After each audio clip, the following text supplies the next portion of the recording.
नमस्कार, स्वागत है आपका भारत के सबसे बेहतरीन न्यूज चैनल पर। दोस्तों, आज हम आपके सामने देश की 50 बड़ी खबरें साझा करते हैं जिसे झूठी बिकी हुई मीडिया आपसे छुपाती है, लेकिन हम आपको उनको बताते हैं बिना किसी दबाव के। लेकिन बहुत से भाई ऐसे हैं फिर भी लाइक सब्सक्राइब नहीं करते और ना ही ये बताते हैं कि कहां से हमारी वीडियो देख रहे हैं। चलिए आपकी मर्जी, शुरू करते हैं आज की बड़ी खबरें। जय हो नारे के साथ मैक्रोन ने बढ़ाया दोस्ती का हाथ, बोले इनोवेशन में दुनिया का नेतृत्व करता है भारत। भारत की टेक्नोलॉजी में तरक्की और ग्लोबल लीडरशिप की तारीफ करते हुए मैक्रोन ने कहा कि अब बहस इस बारे में नहीं है कि भारत इनोवेट करता है या नहीं, बल्कि इस बारे में है कि उसके साथ कौन इनोवेट करना चुनता है। फ्रांस के राष्ट्रपति इमैनुअल मैक्रोन ने मुंबई में भारत फ्रांस इनोवेशन फोरम को संबोधित करते हुए जय हो नारे के साथ दोनों देशों की रणनीतिक साझेदारी की मजबूती और महत्वाकांक्षा को रेखांकित किया। राफेल से पनडुब्बी और हैमर मिसाइल तक, मोदी मैक्रोन की मुलाकात में होगी बड़ी डील। फ्रांस के राष्ट्रपति इमैनुअल मैक्रोन 3 दिवसीय भारत यात्रा पर मुंबई पहुंचे। पीएम नरेंद्र मोदी ने गर्मजोशी से स्वागत किया। दोनों नेताओं की मुलाकात में कृत्रिम बुद्धिमत्ता यानी एआई, रक्षा सहयोग और रणनीतिक साझेदारी पर फोकस रहेगा। प्रमुख मुद्दे हैं राफेल विमान, स्कॉर्पियन पनडुब्बियां, हैमर मिसाइलों का संयुक्त निर्माण और हेलीकॉप्टर उत्पादन। फ्रांस के राष्ट्रपति इमैनुअल मैक्रोन 3 दिन की भारत यात्रा पर मुंबई पहुंच चुके हैं। प्रधानमंत्री नरेंद्र मोदी ने उनका गर्मजोशी से स्वागत किया है। दोनों नेताओं के बीच रक्षा, कृत्रिम बुद्धिमत्ता और रणनीतिक साझेदारी पर गहन चर्चा होने वाली है। इमरान खान के लिए 14 दिग्गज एकजुट, गावस्कर कपिल भी साथ, पाकिस्तान सरकार से तुरंत मेडिकल केयर की मांग। विश्व क्रिकेट के 14 पूर्व अंतर्राष्ट्रीय कप्तानों ने पाकिस्तान सरकार को पत्र लिखकर पूर्व प्रधानमंत्री और 1992 विश्व कप विजेता कप्तान इमरान खान को जेल में तत्काल और समुचित चिकित्सा सुविधा देने की अपील की है। पत्र पर सुनील गावस्कर, कपिल देव सहित कई देशों के दिग्गज कप्तानों के हस्ताक्षर हैं। ईरान भी कर रहा युद्ध की तैयारी, खामेनेई बोले हम समंदर में ही डुबो देंगे अमेरिकी जंगी बेड़ा। अमेरिका और ईरान के बीच तनाव बढ़ता जा रहा है, जहां ईरान के सर्वोच्च नेता अयातुल्ला अली खामेनेई ने अमेरिकी युद्धपोतों को तबाह करने की चेतावनी दी है। अमेरिका ने मिडिल ईस्ट में अपनी सैन्य मौजूदगी बढ़ाई है, जिसमें 50 से अधिक लड़ाकू विमान तैनात किए गए हैं। अमेरिका और ईरान के बीच लगातार तनाव बढ़ता जा रहा है। अब ईरान के सर्वोच्च नेता अयातुल्ला अली खामेनेई ने अमेरिका को चेतावनी देते हुए कहा कि उनके पास ऐसे हथियार हैं जो अमेरिकी जंगी बेड़ा तो तबाह कर सकते हैं।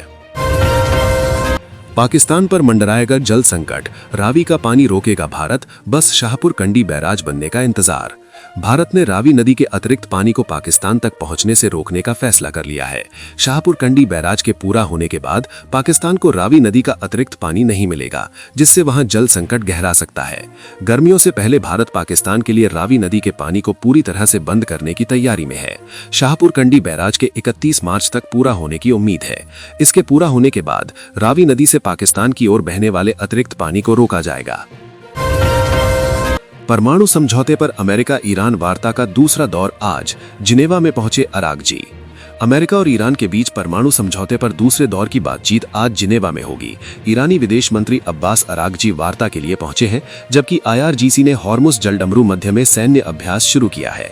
बातचीत में प्रतिबंध, यूरेनियम भंडार और क्षेत्रीय सुरक्षा जैसे मुद्दे केंद्र में रहने की संभावना है। अमेरिका और ईरान के बीच परमाणु कार्यक्रम को लेकर चल रहे तनाव के बीच आज जिनेवा में दूसरे दौर की अहम बातचीत होने जा रही है। अमेरिकी राजदूत जाएंगे सेना के वेस्टर्न कमांड, क्यों होता है ऐसा और क्या पहले भी होता था? अमेरिकी राजदूत सर्जियो गोर आज चंडीगढ़ पहुंचे और भारतीय सेना के पश्चिमी कमांड वेस्टर्न कमांड मुख्यालय का दौरा करेंगे।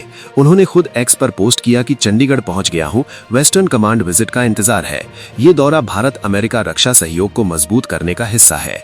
ऐसे विजिट पहले की सरकारों में भी होते थे। अमेरिकी राजदूत सर्जियो गोर आज चंडीगढ़ पहुंचे हैं। वे भारतीय सेना के पश्चिमी कमान वेस्टर्न कमांड मुख्यालय का दौरा करने वाले हैं। ईरान से जंग को लेकर ट्रंप और नेतन्याहू के बीच हुआ था सीक्रेट वॉर पैक्ट, देखिए रिपोर्ट। CBS न्यूज की रिपोर्ट के अनुसार दिसंबर 2025 में फ्लोरिडा के मार ए लागो में डोनाल्ड ट्रंप और बेंजामिन नेतन्याहू के बीच एक गुप्त युद्ध समझौता हुआ था। इस समझौते में ट्रंप ने यह वादा किया था कि यदि ईरान के साथ बातचीत विफल होती है तो इजराइल ईरान के बैलिस्टिक मिसाइल ठिकानों पर हमला करेगा और अमेरिका उसका पूर्ण समर्थन करेगा। राजनाथ सिंह ने डीआरडीओ में बोला 6th जनरेशन फाइटर जेट के काम में तेजी लाना होगा। रक्षा मंत्री राजनाथ सिंह ने हाल ही में डीआरडीओ के GTRE का दौरा किया, स्वदेशी सैन्य गैस टरबाइन इंजन प्रोजेक्ट की समीक्षा की, कावेरी इंजन का फुल आफ्टर बर्नर टेस्ट देखा, छठी पीढ़ी के इंजनों पर शीघ्र काम शुरू करने को कहा, ब्रिटेन फ्रांस सहयोग की बात की और ऑपरेशन सिंदूर का भी जिक्र किया। रक्षा मंत्री राजनाथ सिंह ने बेंगलुरु स्थित डीआरडीओ के गैस टरबाइन रिसर्च एस्टेब्लिशमेंट का दौरा किया। अजीत पवार के निधन के बाद भी विभाग में धड़ल्ले से क्लियर हुई फाइलें, 75 मंजूरियों पर सवाल। महाराष्ट्र में अजीत पवार के निधन के बाद 4 दिनों के भीतर 75 संस्थानों को अल्पसंख्यक दर्जा देने का मामला गर्मा गया है। आरोप है कि राजकीय शोक के दौरान अधिकारियों ने नियमों को ताक पर रखकर देर रात तक प्रमाण पत्र जारी किए। अल्पसंख्यक आयोग ने इसे बड़ा घोटाला बताते हुए जांच की मांग की है।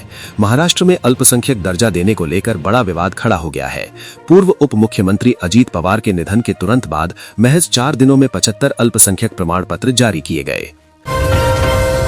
ट्रंप की रेड लाइंस, जो बातचीत की टेबल पर ईरान नहीं मान रहा, बन सकती हैं जंग की वजह।